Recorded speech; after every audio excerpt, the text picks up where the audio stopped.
lo traduce anomia y ponen aquí violación de la ley, exactamente.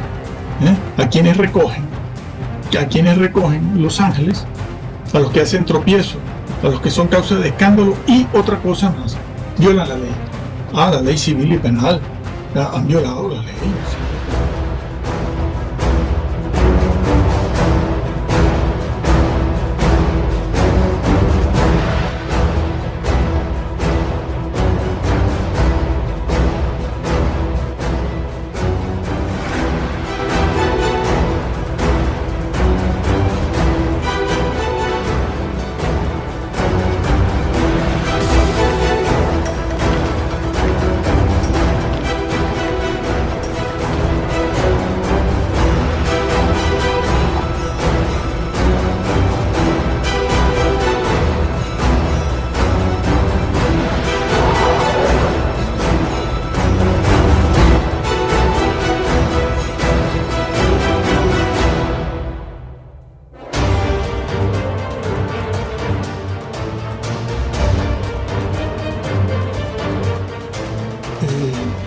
No hace falta más aquí ahora. Se supone que esto iba a ser muy breve, de 3 minutos, pero se alargará porque no lo puedo explicar en menos de 5, 10, 12 minutos. Bueno, ese es el vocablo que se utiliza ahí cuando dice tropiezo. Escándalo, es un escándalo. Sí, un escándalo. Es el mismo vocablo que se utiliza en Mateo 18, Marcos 9, Lucas 17, de aquel que hace caer a otro, y aquí está dicho también. Entonces, no se puede desvincular esta porción de la Escritura de lo que estamos viendo nosotros en Mateo 5, que es la ocasión de caer o la ofensa entre hermanos, porque todo eso está junto, está junto, y todo eso es motivo de condenación y de ser echado en el infierno. Bueno, más todavía, más. El segundo vocablo que dice allí en el versículo 41, dice, y a los que hacen maldad, a recoger de entre la iglesia, a los que son causa de tropiezo y a los que hacen maldad. Otros pueden poner allí iniquidad, se puede traducir por iniquidad, sí, también, y se puede traducir, bueno, en nuestra cultura no debería hacerse, pero bueno, hay versiones que tienen eso, ¿no? Iniquidad, maldad, rebeldía también, rebeldía. Pero, ¿cuál es el vocablo griego? ¿Es importante? Sí, porque con ese vocablo se dice todo. Y ustedes pueden buscarlo, deberían hacerlo en todas las versiones que puedan buscarlo, para que se den cuenta de lo que está diciendo Jesús aquí, y cómo han sacado este versículo, y por lo tanto, todos los demás versículos que hablan de cosas parecidas, los han sacado de su texto y de su contexto, y han cambiado el mensaje. Han cambiado el mensaje completamente. No es un tema que tenga que ver con las alas de los ángeles y esas cosas, y los querubines, y si el cielo es azul. No, tiene que ver con la salvación misma. Se lo está diciendo aquí. Se lo está diciendo aquí. Entonces, el vocablo ese que se emplea ahí, como pueden ver, es el conocido vocablo anomia, sin ley. Eso se ha de traducir así. Bueno, de hecho, el texto, este recurso que nos han dado aquí, ¿no? Lo están viendo ahí. Anomia, anomia. Y lo ponen aquí, violación de la ley, exactamente. A quienes recogen los ángeles, a los que hacen tropiezo, a los que son causa de escándalo y otra cosa más, violan la ley. La ley civil y penal. Han violado la ley civil y penal. Antes de seguir, quiero decir que este mismo vocablo es el que usó Jesús en Mateo 7, 21, 22, 23, cuando dijo, apartados de mí, hacedores de sin ley, lo que les dije en una oportunidad hace 2, 4, 5 años.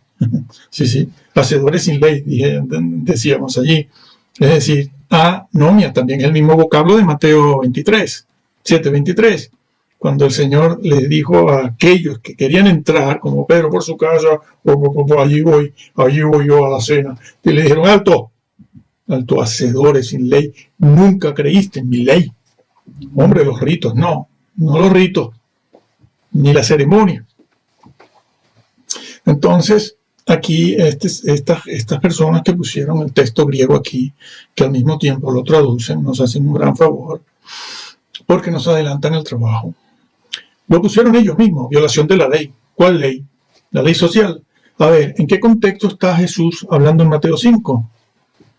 Y allí se los expliqué, ¿no? En el vídeo aquel. En el vídeo anterior se los expliqué. Está hablando en el contexto judío, está hablando de la ley judía. Por cierto, que no mencionó ninguna ley de carácter ritual o ceremonial, porque él era el cumplimiento de esos ritos. Las leyes que menciona son de carácter social, y en el caso que estamos viendo nosotros son leyes de carácter, yo los llamo así, de carácter cívico-cultural, porque la cultura de ellos era esa ley, la ley moral, el decálogo, que no se los dio Moisés, se lo dio Dios. ¿Por qué? Como les he dicho siempre, porque el decálogo es un reflejo de la esencia de Dios, de su propia naturaleza. El ejemplo simple de siempre. No matarás, dice el decálogo. ¿Por qué no mata? ¿Por qué no matar? Porque Dios no mata. ¿Y por qué Dios no mata? Porque esa es su naturaleza, la de no matar. Y está en una ley. Una ley que no funciona sola, aparte e independiente de él mismo. Y él la mantiene. Bueno, y resulta, regresando aquí, que se dice eso. Se dice a los que hacen maldad, es decir, los que violan la ley. ¿Cuál ley? Repito, la ley social, la ley cívico-social. No, la ley moral. Está hablando Jesús aquí, como lo ha hecho en Mateo 5, como lo ha hecho en Mateo 18, como lo ha hecho en Marcos 9, como lo ha hecho en Lucas 16, está hablando dentro de un contexto judío y está citando la ley moral, el decálogo. Y no está hablando de ninguna ley cívica, el Código Civil y Penal de nuestra nación o la Constitución Nacional. No está hablando de eso. Jesús está en un contexto completamente distinto al nuestro, pero lo han interpretado a la luz de la cultura actual, desde el siglo XVI también, porque quisieron implementar aquello de, bueno, Ginebra, Mateo 5, ¿no? Ginebra, bueno, Lutero. Quisieron poner aquellas leyes en práctica en la sociedad, pero esas leyes no son para la sociedad. Esas leyes son para el creyente. Son leyes espirituales. Si alguien puede implementarlas en la sociedad, bueno, pues muy bien. De hecho, en casi todo el mundo se contempla esa ley, porque además es una ley. Las palabras, los vocablos en castellano para saber, ¿no? Supongamos que ya hemos hecho el análisis del idioma griego, es decir, el análisis semántico, que es muy difícil el campo semántico saber. A veces se hace fácil y a veces se hace muy, muy difícil encontrar la palabra idónea que va en un sitio determinado, como por ejemplo Mateo 7:23. Nunca os conocí, nunca os aprobé. Nunca les aprobé sus cosas que me están diciendo. Nunca les aprobé. Nunca aprobé eso que me están vendiendo ustedes, esa hoja de servicio que profetizaron, que predicaron, que fueron, que hicieron. No lo aprobé. Es que con ese sentido el vocablo ginosko se traduce en romanos también. Lo veremos en otro momento. Bueno, claro, se corresponde. Mateo 7:23 es coherente completamente. Es el fin, el final. Es la enseñanza final del Sermón del Monte. Claro, ha venido hablando de la ley moral. No se dejen llevar por estos señores, sí, de la reforma, ni son iguales. Eliminan la ley de ahí, incluso el infierno, del cual habla Cristo, incluso cortar, que es la palabra que nos está llevando a este estudio que hoy comenzamos. Perdón. Entonces, Mateo 7:23 dice al final: muchos vendrán a mí, pero yo no los aprobé. Eso que ustedes hacían no era mi voluntad. Y entonces acto seguido pasa a decir, bueno, el que construye su casa sobre la roca, es decir, sobre todo esto que he dicho en el Sermón del Monte, está construyendo sobre la roca su casa, es decir, su propia salvación. Y el que oye estas palabras, porque eso es lo que dice Jesús allí, el que oye estas palabras, ¿cuáles? Todo el mensaje del Sermón del Monte, todo el que oye eso y no le hace caso, ha construido su casa, su salvación y su vida sobre la arena. Lo dice claro, el que oye estas palabras, ¿no? Pero bueno, no es nuestro tema aquí tampoco, pero es un ejemplo de lo que es la semántica, a veces se hace muy difícil. Bueno, regresando aquí al texto, supongamos que ya hemos hecho la traducción por equivalencia, funcional, palabra por palabra, es lo mejor. Nada de paráfrasis, una traducción dinámica, porque entonces tú vas a reflejar tu idea, tu concepto previo de ese versículo. Lo acomodas a tu doctrina previa de tu denominación. Claro. No, traducción dinámica, paráfrasis, que hay 3-4 tipos de traducciones. No. Vocablo por vocablo, palabra por palabra. Entonces vamos a estar seguros de que no estamos introduciendo en el versículo nuestra propia doctrina de nuestra, producto de nuestras ideas, producto personal de lo que a mí me parece, o lo que le parece a mi denominación, la que sea. Entonces vemos esto aquí, lo podemos hacer un poco más grande, ¿no? Entonces, Jesús estaba hablando en Mateo 5, como ya les expliqué, de el entorno judío y los tribunales judíos, entre ellos el Sanedrín, que era el encargado de legislar en las ofensas entre los hermanos judíos, hermanos creyentes, judíos, hebreos, israelitas, como lo quieran llamar en este momento. Y el Señor lo dice aquí, y lo está diciendo dentro del contexto de la iglesia, sigue dentro de la iglesia, porque esta es una parábola de la iglesia, como lo es la que antecede y la que va a seguir, aquella de la red barredera, la semilla de mostaza, la perla, etc. Son parábolas del reino y de la iglesia. Y aquí está,